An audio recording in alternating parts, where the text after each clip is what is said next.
Good morning, everybody. On behalf of the NCP Academy, I would like to welcome you to this webinar that is a result of a collaboration with CISNET. Just a very quick comment to let you know that on the NCP Academy website, you will find materials produced in previous trainings and also information on future trainings. I am going to finish now by asking you to please fill in the feedback form with the link you will very soon receive. Thank you. Hello everyone, my name is Marisa and I belong to CISNET, which is the network for the SWOF's NCPs, and together with Margarida we are preparing this series of webinars about SWOF's dimensions, and we're starting today with a very important topic of citizen science, and we have Daniel with us. And before I give the word to him, because he's the one that really has something to say, I would just like to tell you what's the main purpose of the webinar. So today we will not be addressing specifically how to create Horizon 2020 proposals. We are taking a step back. We are discussing what citizen science means, and then we will build from this, and we will try to figure out how to bring it to Horizon 2020 proposals. So today Daniel will cover a lot of what the concept means, what kind of methodologies are related to this. And so my suggestion is for you to take note, and then of course we will do a follow-up question. In terms of structure, the webinar will go as such as this. Daniel will make first a presentation, and after he finishes, of course, the floor will be open. You will be able to pose any questions you see fit.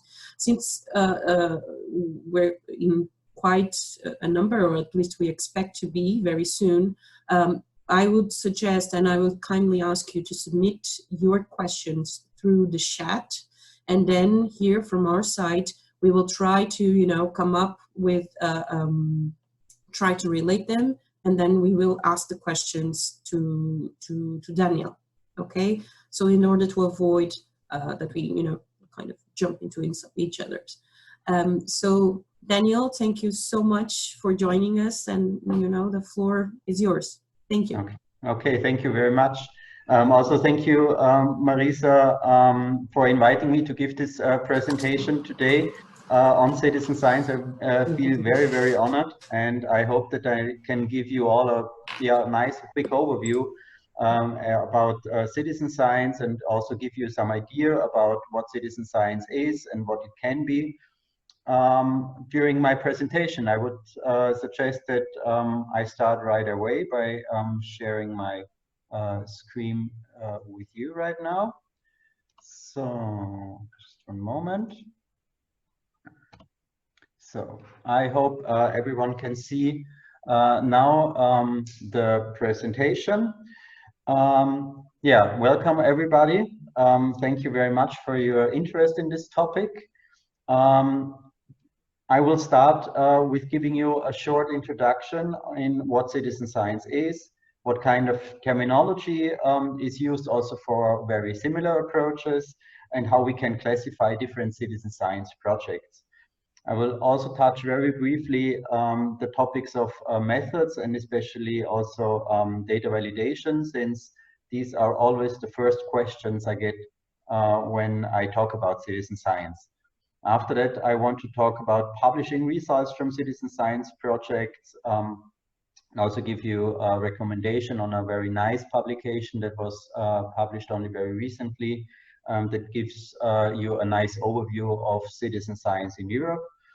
And I will close by giving you also future reference points in Europe for citizen science, where you can get additional information on citizen science on a national and also on an international basis. Before I begin, let me introduce myself again. My name is Daniel Dörler. I am a senior scientist at the University of Natural Resources and Life Sciences in Vienna.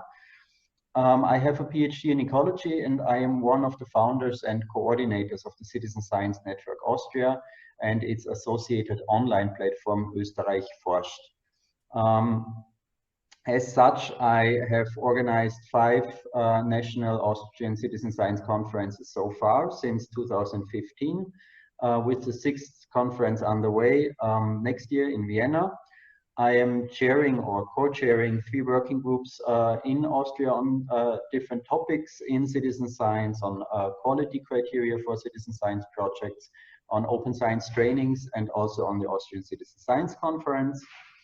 I'm also chairing one international working group in the European Citizen Science Association on national citizen science networks. And this European Citizen Science Association I will mention again later in my presentation. And I'm also currently a management committee member for Austria in the citizen science cost action, which will also be mentioned later again. And next to all these activities, I also do research on and with citizen science, for example, on invasive species in Austria, and also on road-killed animals, or also on the quality criteria for citizen science. So this is only very short what my background is. And now that we have finished with this boring stuff, let's start with the more exciting contents of today. What is citizen science? I'm sure all of you already heard something about it, and many of you might also have more or less an idea what citizen science is, but many of you might ask the question, what is it exactly? And the answer is, no one knows. So far, we don't have a clear definition of what citizen science is exactly and what it is not. This is a discussion that is ongoing now since about 1 year. The citizen science community is now really trying to develop an international agreed upon definition about what is citizen science, because there are different understandings of citizen science around. And until now, we had to make do with some workaround. So the very essence of citizen science is that in citizen science, lay people or amateurs in the best sense are actively involved in research. And depending on the project, this involvement can be organized in very different ways. And there are several classifications around that describe citizen science based on the organization of this active citizen involvement. And the one that I like best is the one from the white paper on citizen science for Europe by Sanz et al., which was published in 2014, and which you can see here now on this slide. And this classification will accompany us in the second part of the presentation. But before we start, I would like to explain some of the terminology to help you better understand what citizen science is, and where it has overlaps with other forms of participatory projects. So on this graph, you can see that citizen science has overlaps with many other forms of participatory approaches, but it is also significantly different in some aspects to all of them. So I'm sure most of you know what open science is. So the opening up of research processes and making them more or less more transparent. And transparency is also a very, very important part of citizen science. And citizen science projects are essentially open for other people. However, you can also do an open science project without actively involving lay people. So the main difference to open science would be the active involvement of lay people. Science communication, on the other hand, is also a crucial part of every citizen science project, because you need to make your research really understandable for lay people or for people outside academia, so they know what is expected from them when they decide to participate. But not every science communication project is automatically also a citizen science project. So whereas science communication in most cases is a one-way communication from the researcher to the citizen science wants to have a dialogue with the citizens, because their knowledge is just as important as the knowledge of the researchers. Public engagement projects, on the other hand, they really actively involve citizens, but don't necessarily have to have a research goal or a research question. Many projects in designing public spaces have a participation element, but often don't have a research goal. So the same is also true with educational projects. They often offer learning through active participation, but don't create new knowledge for research.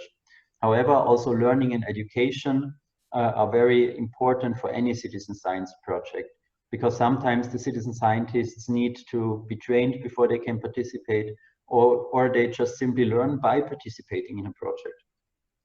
And last but not least, there are also so-called open innovation in science projects that are a special kind of citizen science projects where usually also partners from economy are involved and where results are also brought to the market.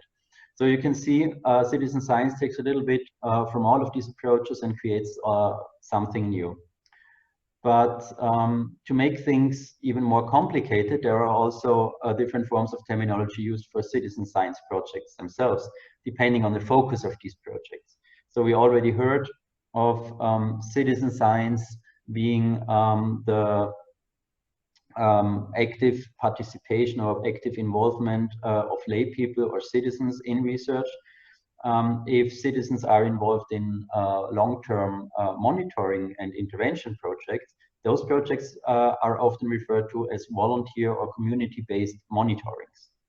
Mass participation projects where literally thousands of people participate with often small contributions are often also called crowd science.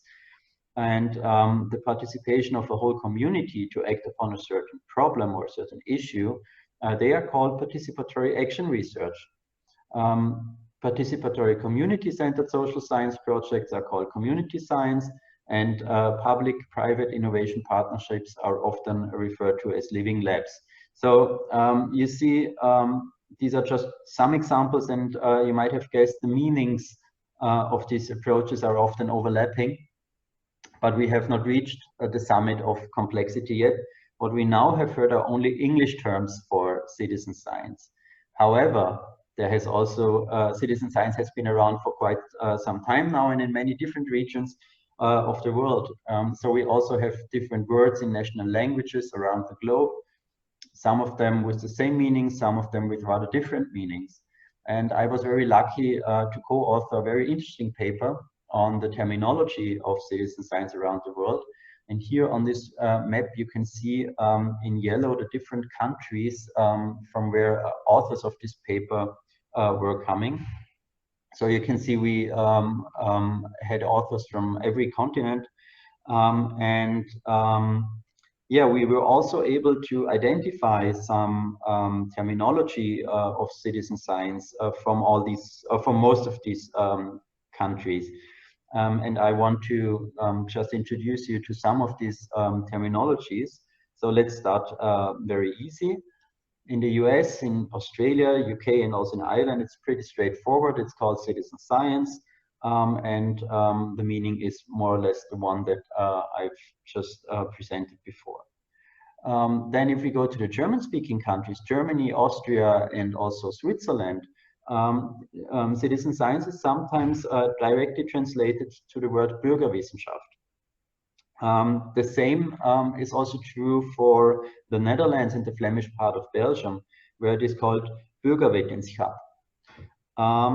In the countries of the Arctic circles, they call it traditional ecological knowledge.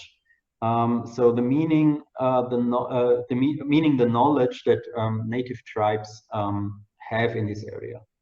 In Brazil, it's called Ciência Cidadã and often has a political connotation since it was since it emerged during the military dictatorship and was also some form of resisting the oppression.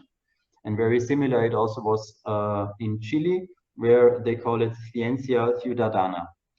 And also in China, there is a certain form of citizen science called Gongshong Konshi. In Zimbabwe, the term is not known at all.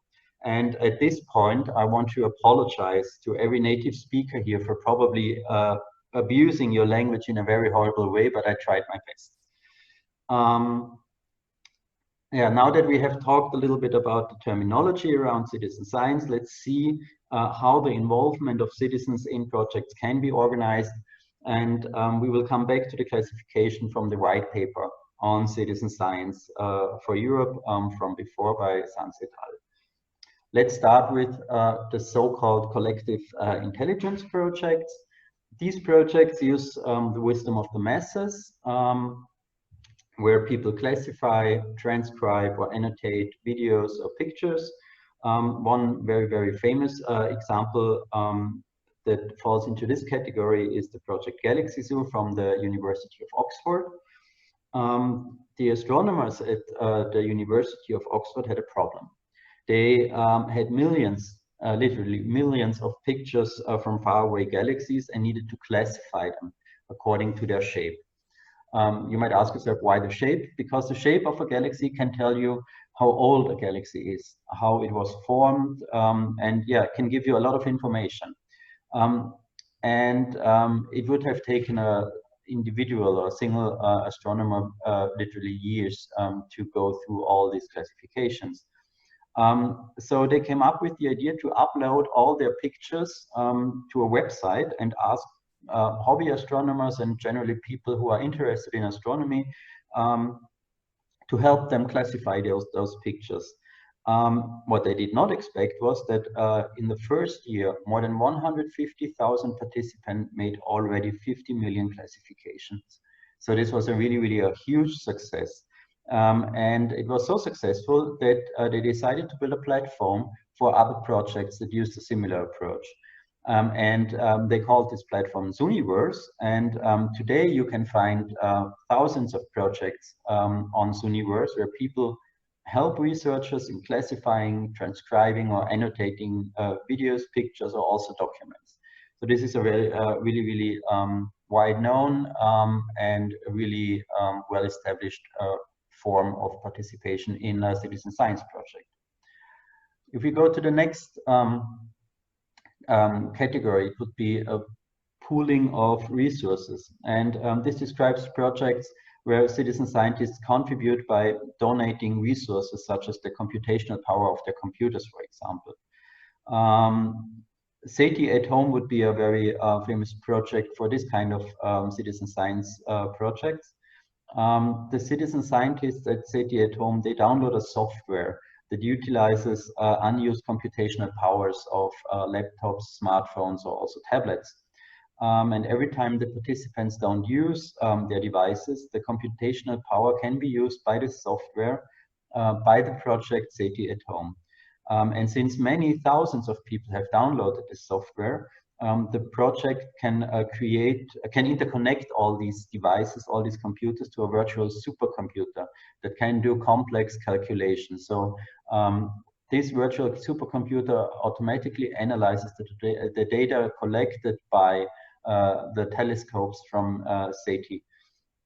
And this is really a great way to do these complex calculations, because on actual supercomputers, calculation time is very limited and also very expensive.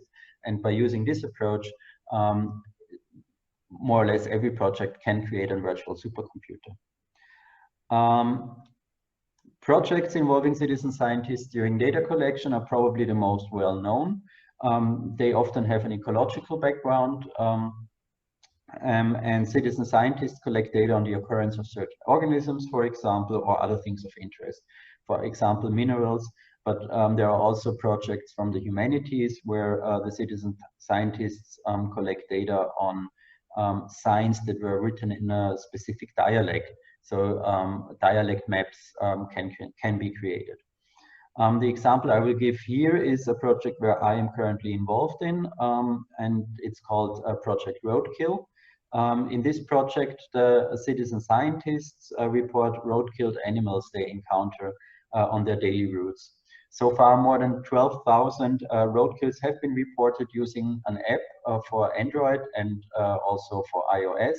And we also have a website where data can be entered. We have around 800 participants right now. The aim of this project is to identify so-called roadkill hotspots. Hotspots are areas of roads where roadkills happen more often, and currently we don't know why these roadkills happen on these hotspots more often than on other areas of the road. The vision of the project is then to understand the underlying mechanisms leading to these hotspots, so that public authorities can then mitigate existing hotspots and avoid creating new ones when new roads are built. And since there are thousands of kilometers of roads in Austria alone, citizen science is the only way to get to these data, this very important data. I might add that the apps and also the website for this project are also available in English, so they are not only available in German. And this also helped to spread the word about this project, and we currently also have data from all continents except Antarctica. So people also in other countries are using this app to report road-killed animals, and this data we then transmit to the colleagues from the respective countries that then can use it for their own research or mitigation measures. Projects that involve people in the analysis of data are as often also include them in during data collection. In the international project CSI Pollen, which is short for Citizen Science Investigation on Pollen, the involved citizens were beekeepers that classified pollen that were collected from their bees, and they classified this pollen according to the color of the pollen, because the color diversity of the pollen correlates with the diversity of plants from which the pollen were collected.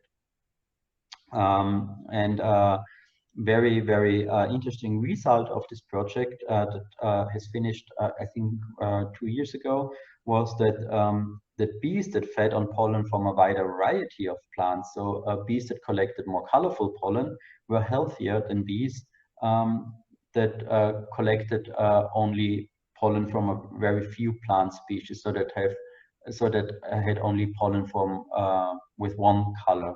So it's very similar to ourselves, to our health. If we only eat pasta, for example, then we are also not as healthy as other people who eat vegetables and fruits from time to time.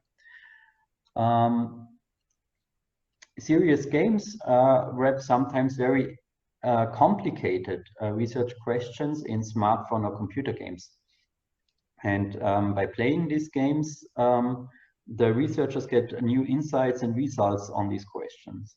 One very good example here is the game PhotoQuest Go, which was programmed by the International Institute of Applied System Analysis, or short IASA, here in Austria, near Vienna. The colleagues there programmed an app that guides citizen scientists to specific locations in Austria where they make photographs of the surrounding landscape. And these photographs then help to verify satellite data, and the citizen scientists collect points whenever they visit a new site. And when they have enough points, they can win really great prizes. So this game works very similar to a Pokemon Go, but it really can help to get new insights on land use changes in different countries of the world. In participatory experiments, the citizen scientists are involved from the beginning of the project to the end. So they collaborate in the developing of the research question, in finding the right method, in collecting data, analyzing the results, and also in the writing of the publications. So the participants really set the agenda and develop and conduct the projects together with the scientists. A very good example for this kind of projects is coming from the Institute Mapping for Change, which was founded by the University College London. Mapping for Change invites citizens to come with their specific problems or questions and to co-create research projects with them. So they create a positive, sustainable transformation of their environment. And a very good example here would be the project Love Lambeth Air, where the inhabitants of the London district Lambeth had the feeling that the air quality was decreasing So they went for mapping for change, for help. And together with the scientists there, they developed a very easy way that helped them to collect scientifically sound data on air quality in their area. And after they analyzed the results together with the researchers, they indeed could show that air quality has dropped in their area. And these results then also convinced local authorities to act upon air quality. So this is also a very, very nice example on how people can be empowered by a citizen science project. And the last category I want to talk about today are grassroots activities. And such projects are developed without professional researchers, or they come in at a later stage of the project. And there is a very, very dramatic example of a grassroots activity project. And it is called Project Safecast. And this project originated in Japan in 2011. After the earthquake and the devastating tsunami, as you will all remember, the nuclear power plant Fukushima melted down. And for a long time, the public authorities and also the operating company TEPCO did not release reliable data on the radioactivity levels in the area. So the people were scared, and they didn't know if they could stay in their homes or if it would be better for them to leave the area. So a group of people had the idea to build very simple contamination meters so they could make their own measurements. They really came up with very simple radiation meters, and they made their measurements, and they uploaded these measurements to a website for everyone to see and for everyone also to download. Additionally, they also uploaded the construction plan for their contamination meters. And very soon, many people downloaded this construction plan, built their own radiation meters or contamination meters, made measurements, and also uploaded them again to the website. So this was then the first time that people could make an informed decision whether to stay or whether to leave the area. Scientists noticed the project and also looked at the data and looked at the radiation meters, the self-built radiation meters, and they approved of the method and the data, and they also used it for their own research. And today the project is not limited to Japan anymore. There are people around the world building their own devices, taking their own measurements, and then again uploading their measurements to the internet for everyone to use. And now we have a database of radiation levels all around the globe. So I think this is really a very impressive example of what can be done with a citizen science project. Now that we heard a lot about what kind of citizen science projects exist and also heard some examples for these different kind of classes, I would now like to focus very briefly on the methods and also especially on the data validation techniques, since this is one of the most asked questions I get when I talk about citizen science, as I mentioned before. How can I be sure that the data collected in a citizen science project is correct? And the techniques that I present in the following slides are mostly coming from Mookie Heckley's blog, who has summarized all these different techniques very nicely. And you can find the link on the slide here. But first, just this one slide on the methods. It's just one slide because my time is very limited today and there are many different methods available. So how to start? So in the beginning, you might want to ask yourself how you want to involve lay people in your research. And you might come to the conclusion that it is not suitable or too complicated or even dangerous for the participants. And that is also totally fine. Not every question is suitable for citizen science. However, if you come to a positive answer, you might think about in what kind of element of your project you want to involve people. As we've heard before, there are different ways to involve people in all kinds of elements of a research project, and you might want to find out, okay, which kind of involvement is the best for me. And you also have to think about how this involvement is happening. Is it happening online with websites and apps, or is it happening offline with workshops or at events, or even both? You should also ask yourself, what is the benefit for the citizen when he or she is participating in your project? Because otherwise you will have a hard time finding enough citizen scientists. And then you have to choose the right communication channels, and so on and so on. So you can see there are a lot of questions you have to ask yourself. And there is no one-fits-all solution. And each question needs to be answered very, very carefully. There are several tools and guidelines already available that can be used during different stages of the project. And you can find many of those guidelines and tools on the website of Citizen Science Networks, which I will present later, and also on the website of the new EU Citizen Science Project that will be launched very soon, which was also funded by our Horizon 2020 funding. So let's come to the data validation methods. There are several ways how you can validate data collected by citizens or lay people to ensure the data quality that you need for your specific research goal.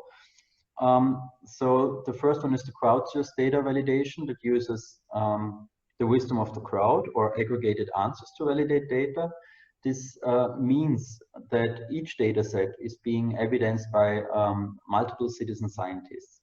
If all or a majority of them agree on a specific data set, then you can assume that it is correct. If the results differ, then you might want to have a look at it yourself.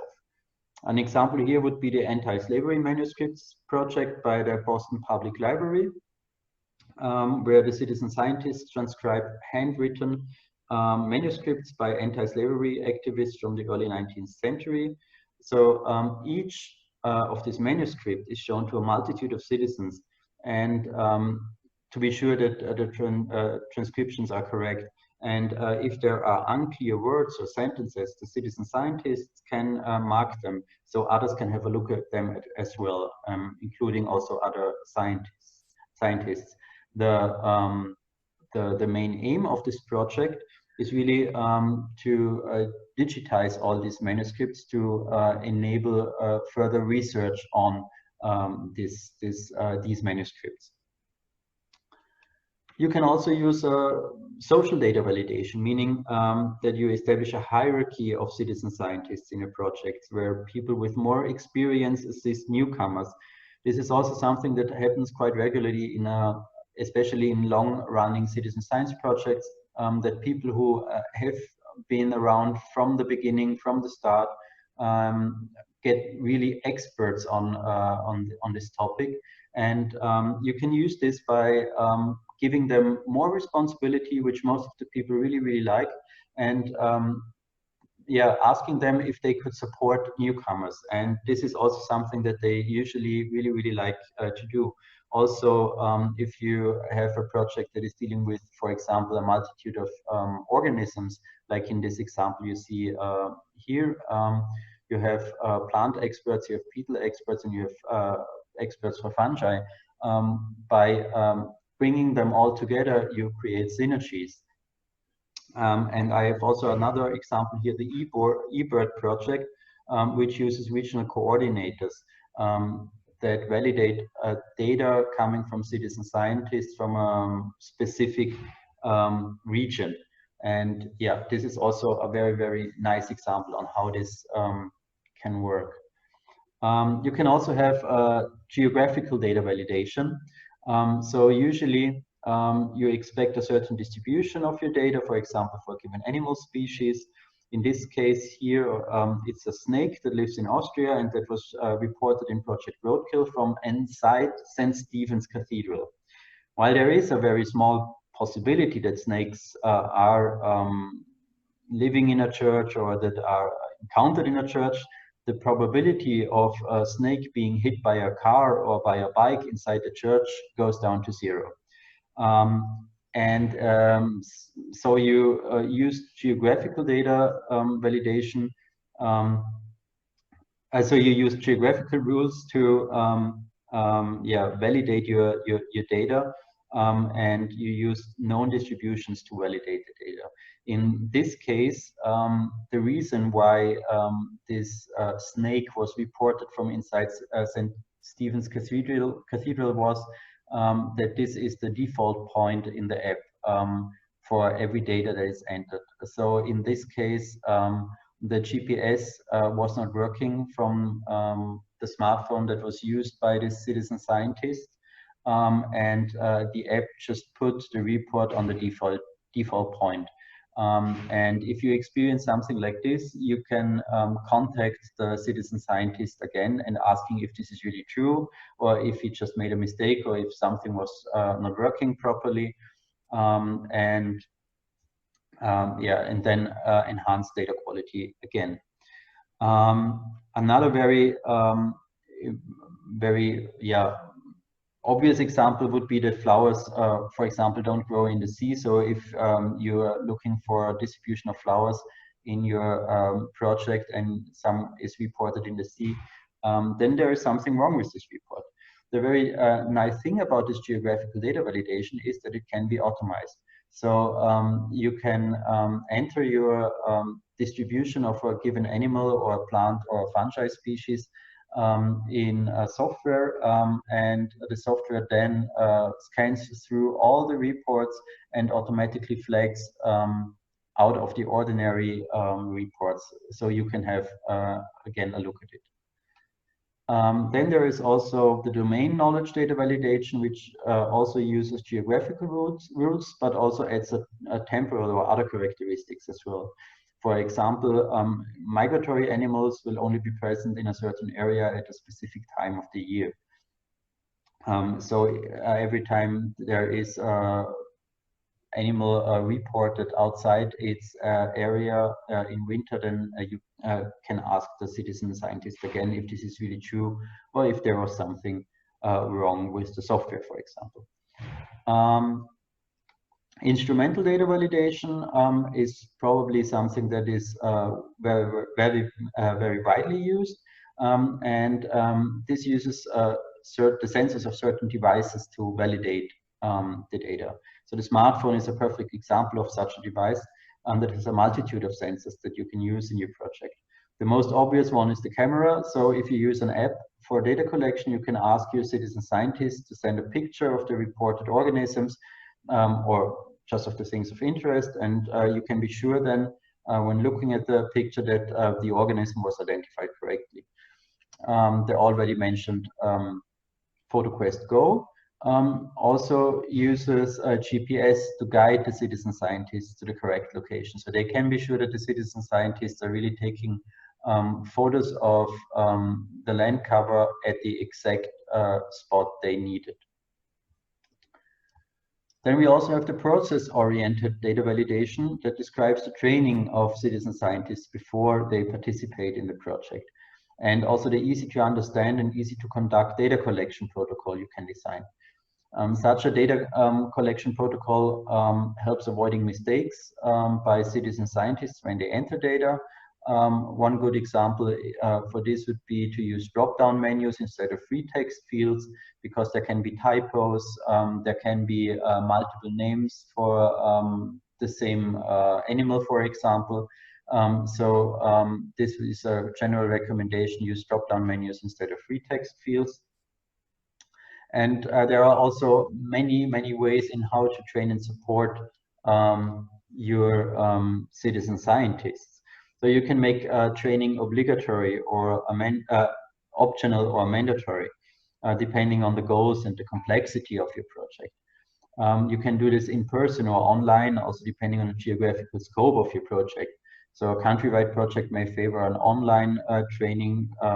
Smaller, more regional ones may choose a personal training, which is also, by the way, good to raise the motivation of the citizen scientists if they get the chance to meet the researcher that is leading the project. You can also, you have also to choose if you make a one-time only training or if it is ongoing, also depending on the complexity and especially the duration of your project. You have to choose if you want to train specific skills needed for the project, or if you want to teach the broad concept to also raise awareness. You can use multiple learning formats and styles, also depending on the demographics or the demographic distribution of your participants. And you can think about choosing to make an assessment of skills or tasks prior to the participation of the citizen scientists, to decide which participants need training and which do not. And you can also assess the training after a while, introduce volunteer mentors that support newcomers, as we've heard already before. For this, you would also need to give support for such role expansions for your participants. And very importantly, you need to update the training content and also the content on your website regularly. And in many projects, if we come back to reality, in many projects, especially in the very big ones, a combination of methods is usually the way to go. For example, and I've already mentioned it before, the project eBird, they use social data validation together with domain knowledge data validation and instrumental data validation. So this project by the Cornell University is looking at the abundance and the occurrence of birds. So the citizen scientists report bird sightings. And when they do this whenever possible with photo. This photo can be used to validate if the species has been identified correctly. Then these data are automatically scanned for unusual reports of for example, from birds outside the usual area of distribution or time of year. And unusual data are flagged, and there are also previously mentioned regional reviewers or coordinators then have a look at this data. And they will get into contact with the citizen scientists and try to evaluate if there was a mistake or if the data is indeed correct. And this was now a very short excursion to methods and data validation techniques. And now let me talk a little bit about publishing results from citizen science projects and citizen science publications in general. Just yesterday I had a look at Web of Science and entered the keyword citizen science, and this is what I got. You can see a constant rise of the number of publications using the keyword citizen science since the early 2000s. And even though 2019 is not finished yet, there have been already more publications on citizen science than in 2018. So you can see it is perfectly fine to publish results from citizen science projects. But as I said, I often experience the uncertainty of researchers that are new to citizen science if results of such projects are accepted in peer-reviewed journals and if these results will be published at all. For this reason, I organized a session together with colleagues at the Austrian Citizen Science Conference in 2018 on exactly this topic. It was called Citizen Science and Peer Review Mission Impossible, ? And we asked the participants to give their experiences in publishing results from citizen science projects. And after the conference, after the session, we also published these findings in a very small publication in Journal of Science Communication. And I want to share these findings now with you. So the main findings were that data quality and data analysis and data validation techniques are very important parts of the publication. So you need to make sure that you describe your data validation techniques well to avoid the reviewer's rejection. The reviewers rejecting the results based on the simple fact that lay people participated in the project. And apart from that, citizen science is often recognized as a very innovative method, and that is worth to be published. The main criteria for the authors for choosing a journal were journal scope, impact factor, open access, and also the costs. So not very different to the criteria that you have as a conventional researcher when choosing a journal.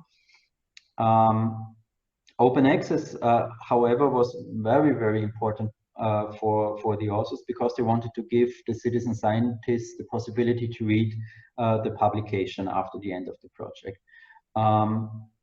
So they didn't want it to be hidden behind a paywall.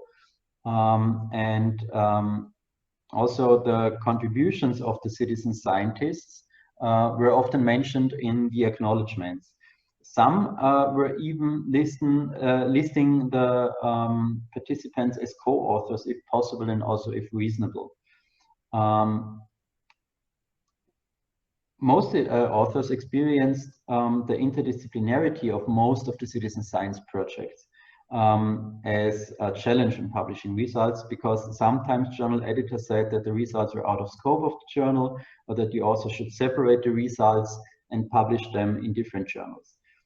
Since a few years, there is also a dedicated citizen science journal available called Citizen Science Theory and Practice by Ubiquity Press, which is organized by the American Citizen Science Association.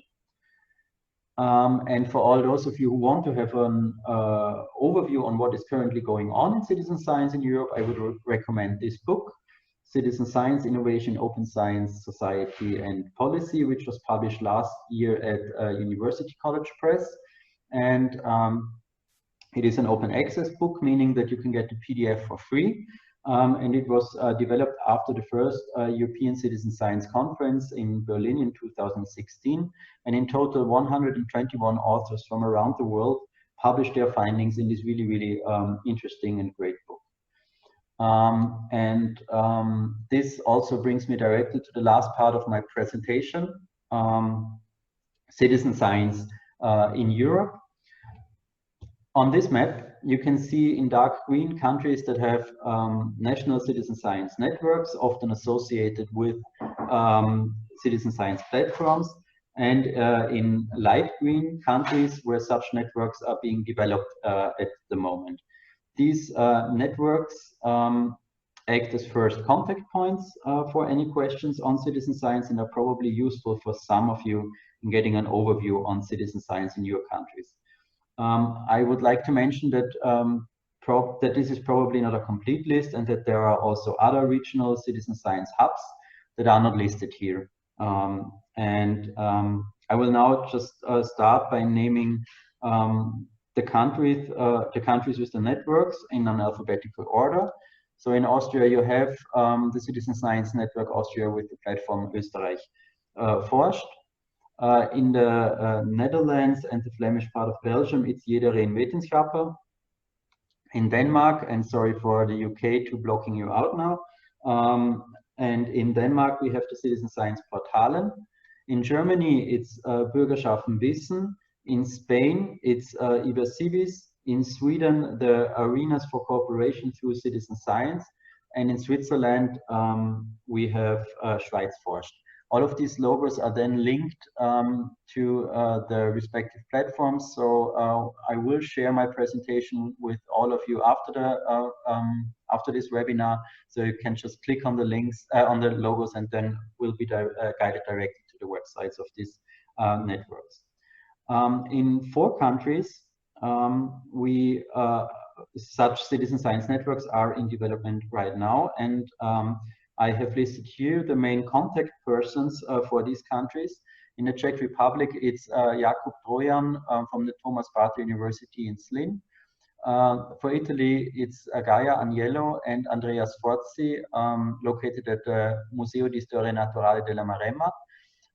In Norway, it's Sonja Grossbernd from the Norwegian Institute for Air Research, and in Portugal, it's Cristina Luis from the University of Lisbon.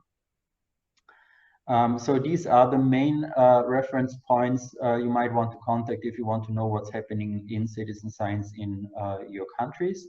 And as mentioned before, there are, of course, other more regional citizen science hubs also in other countries, especially in the UK and also in France. But they have not this national scope than these platforms that are networks that I mentioned here. So yeah, you might also find regional citizen science hubs in these countries. But there are also some international networks on citizen science, and which also serve as good information hubs and good entry points for citizen science. The European Citizen Science Association, in short ECSA, is located at the Museum für Naturkunde in Berlin, and it's a non-profit association with more than 200 members from 28 countries. It hosts several working groups and also organizes a biannual conference since 2016, which will take place next year again in May in Trieste. So if you want to get a nice overview of what is currently happening in citizen science, you may want to visit this conference in May. Additionally, there is also currently a cost action running on citizen science, which started its work in 2016 and is approaching now its final year with a great conference at the end of June 2020 in Antwerp. And the aim of the cost action for citizen science is capacity building in citizen science across Europe with 36 member countries active in the COST network. And yeah, with this, I will end my presentation, and I would also like to thank you all for your attention, and I'm very happy to answer your questions now or even later. I have given you my email addresses here, so if you have any questions later on, then please feel to contact me at any time. Thank you very much.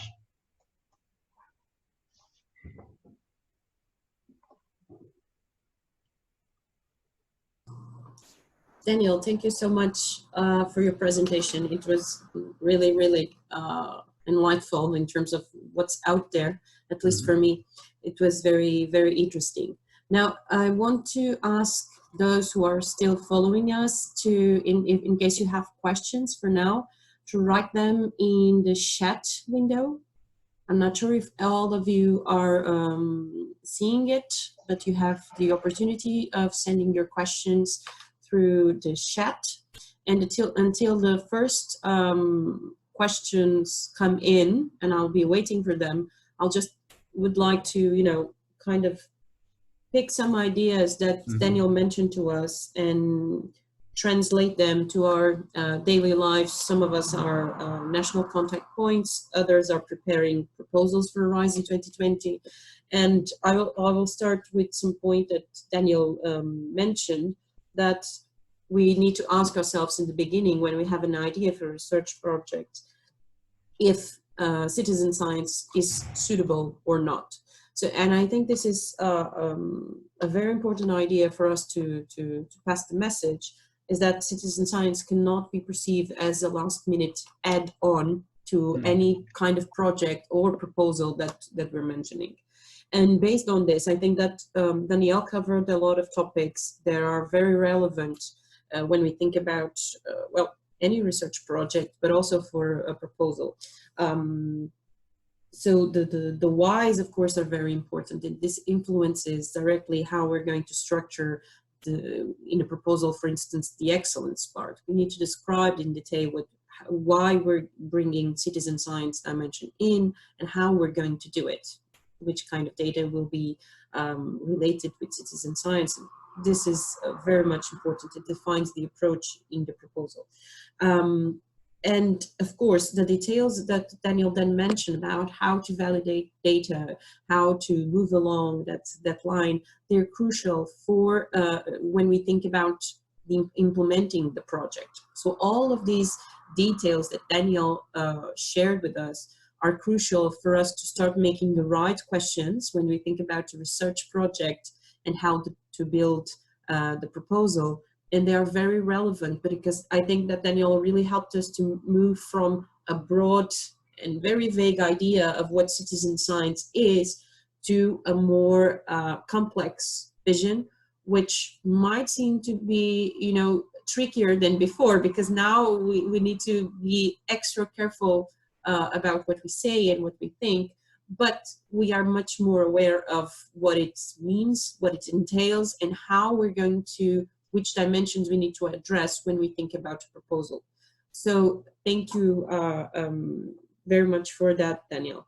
I would also like to stress an additional point, which was that Daniel mentioned some networks and some people working in the country. And sometimes, well, even when some research groups come to us and say, well, we would really like to have to include a citizen science approach in our project, but we do not have experience. The struggle usually is where to find this kind of partners. Well, Daniel showed us an European association, a cost action, which has a lot of member countries represented in there, but mostly there are people who attend the meetings. So these people are very much engaged and active. So there are places where we can look for this information. And Daniel also showed some established networks and others on growing.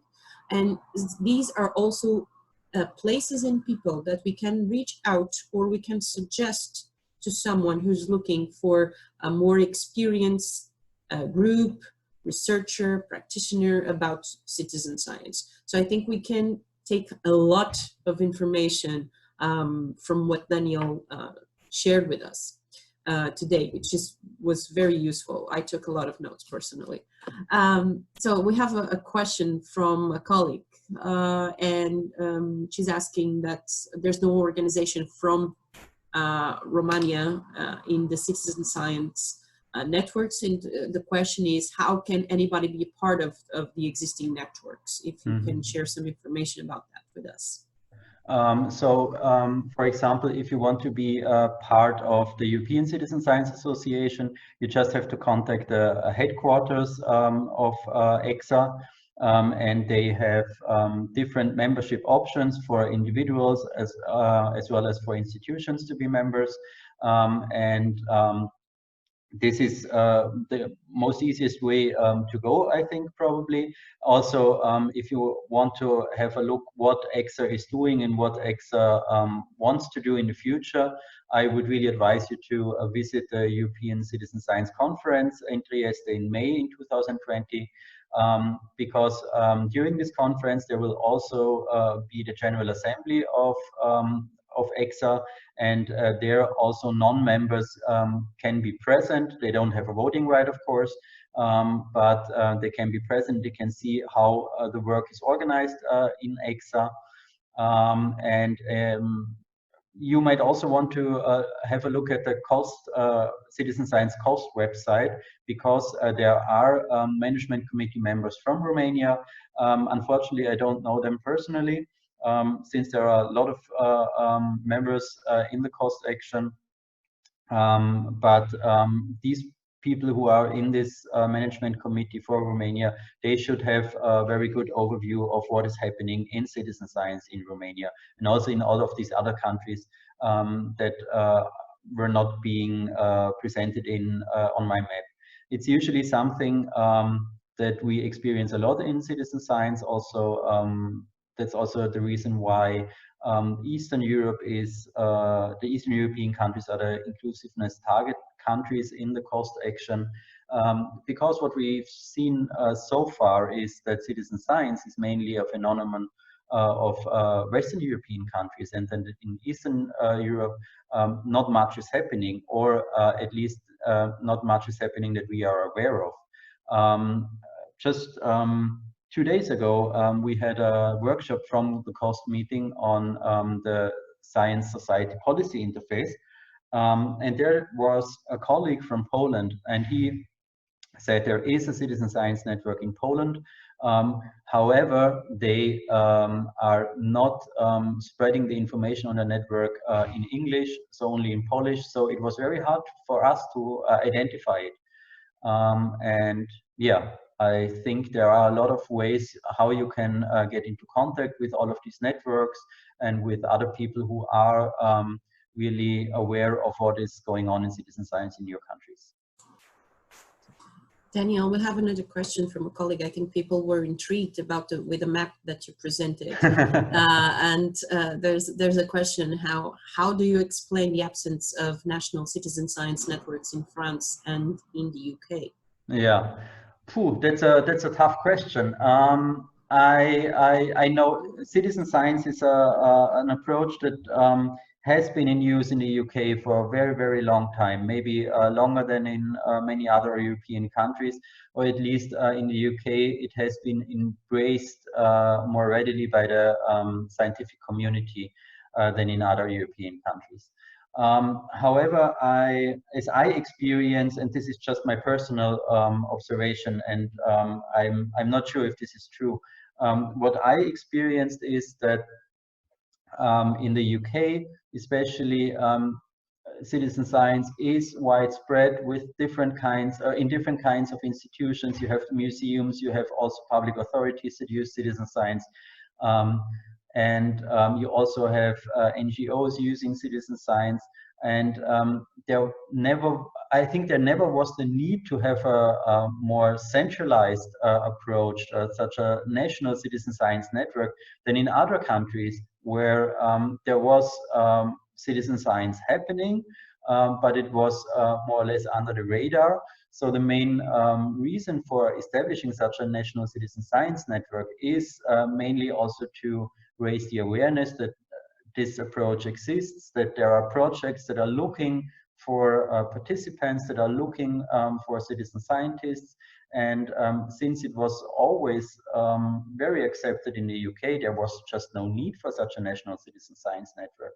And in France, I know that the Natural History Museum in Paris also has a kind of citizen science platform for its own citizen science projects.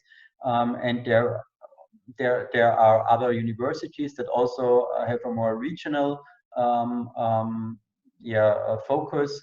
But I don't have enough insights into the French citizen science community to really give you a reason why there is no national network in France. Could be quite similar to the UK, but honestly I'm not quite sure. Okay. There are no other questions coming in, but I would like to add a couple, one question to the topic, because I think that for some of us the term and the concept of citizen science really came in after the publishing of the 3 O's policy by Commissioner Moedas, and I mean you and others working on the topic and on the field for quite some time now. I wanted to ask you if you felt the impact of this visibility, you know, the adoption of the term and then becoming a buzzword. Did you, as a community, felt any difference on you know, yes, people contacting you and everything? And how did that affect the way that you have, you know, been establishing and creating new projects or being invited for new projects? No, we definitely felt the impact of this because in the beginning, citizen science was often regarded as not a proper science. At least in Austria, it was for a long time considered not to be proper science by conventional researchers, I might say, and by adopting this term also on the EU level, and also especially by providing funding for such project, things changed. Things changed quite in the positive direction, because suddenly we were taken more seriously. People were really looking into these aspects of data quality more closely, because before it was always said, okay, yeah, citizen science cannot produce reliable data. Your data are collected by untrained citizens, your interpretations are made by untrained citizens, and how should this be proper research? Many people were just ignoring the fact that there are a lot of that there were already a lot of publications out there comparing professional scientists' data to the citizen science data, and they found no significant difference in terms of quality. yeah, I think this really helped a lot. We also got, and I personally also got some invitations to new projects, to also people just contacting me and also my colleagues about how they could involve citizens in their research. And essentially, I told them the same that I told you all before. It's not something that can be done in the last minute of a project proposal. It must be carefully planned. You should always consider also the perspective of the citizen scientists and also the benefit of the citizen scientists. Otherwise, you will fail to really include or really involve the citizens in your project.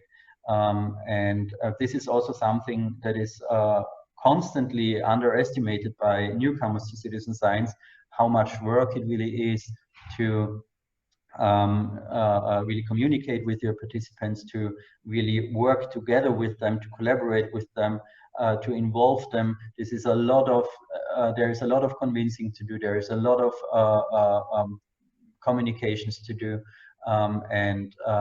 Yeah, I always say, if you want to make a citizen science project, great idea, but always plan it very, very carefully, because otherwise you will get problems at some time, at some stage of the process. So we have two more questions. I'll run through them in order. So a colleague asked us, I think, in addition to the book that you already mentioned, any references for specific communication, like to motivate involvement, disseminating the actions, and she also adds a question about, well, the financial aspects of the citizen science involvement. She says you answered a little bit, but still, if you want to highlight, I mean, this part of the financial aspect is quite crucial, because especially when you're writing a proposal for Horizon 2020, you need to make sure that your budget is really realistic. Yeah, of course. Yeah. And then the second question is the potential. Can you describe potential benefits for participants of citizen science projects? Okay, yeah. I will start with the first on the specific communication material.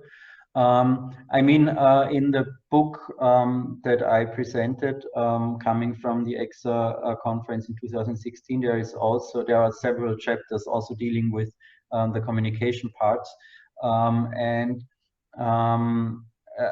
this is something that researchers, that scientists really need to learn, because this is nothing that we learn during our studies, I think. I think the most basic part is to clearly communicate what is the aim of your project, what are different roles of the persons that are involved in this project. So what is the role of the researcher, what is also the role of the citizen scientist. Be very clear, be very specific about it. Be also very clear what you want to do with the results, how you want to handle data. Not only the personal data, because this is already more or less dealt with when you look at GDPR, but also how you want to deal with the research data you will collect in your project, or that you will create in your project. I personally profited a lot by just looking how do professional communicators work. How do they communicate with their crowds? How do they communicate with people from outside academia?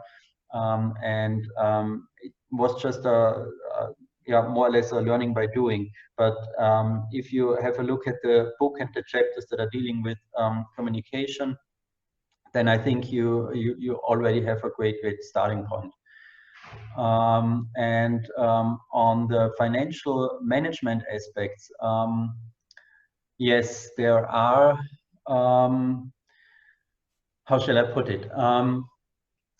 It is always underestimated how much time it takes to communicate with your participants.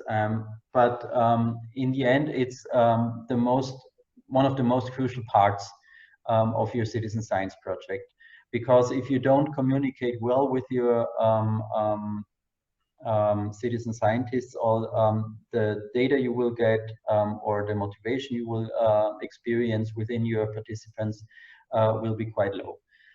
So you really need to set aside enough time to communicate with your participants, which of course costs money. I cannot really tell how much money it will cost, because it really depends on how you set up your project, how many participants you will have. I also want to stress that not every citizen science project has to involve hundreds or thousands of people. I also know of citizen science projects that involved only 6 persons, but these 6 persons were involved very intensely. They had intense workshops with these people. They went to really great field trips together with those people. So it is not a matter of, it's not only a matter of how many people do I involve, but also how intensively they are involved in my project.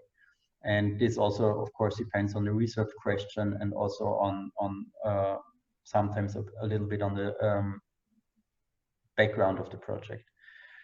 So I hope I could answer you this aspect. A personal experience I made, I once submitted a proposal, not to Horizon 2020, but to a national funding program.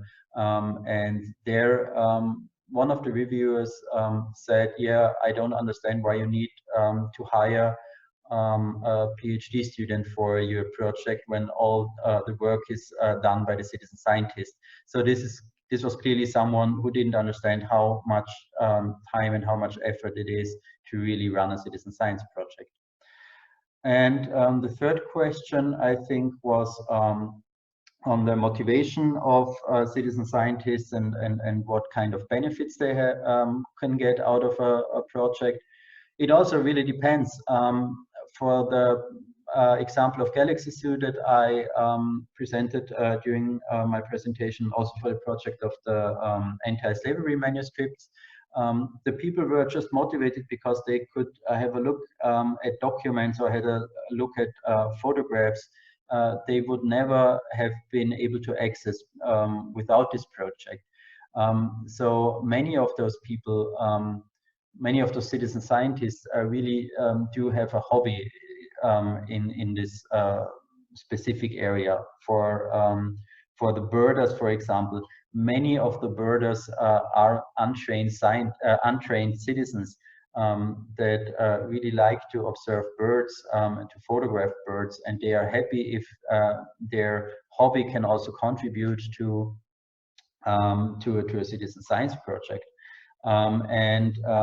In my personal experience in Project Roadkill, we also identified people that we never would have thought of before, because there is a group of professional photographers that specialize in photographing road-killed animals in a very aesthetic way. And they were really thrilled when they found out about our project, because they said, okay, yeah, now we have this hobby of photographing and documenting the impact of traffic on wildlife, and now we can share this, can share our findings, our documents, our observations with a research project dealing with exactly this bad impact on wildlife. So I think this is a really great example of how diverse the interests of people can be, and that usually you don't really think about everything at the beginning. I think the best way to begin with is to look for already established communities that are working in your area.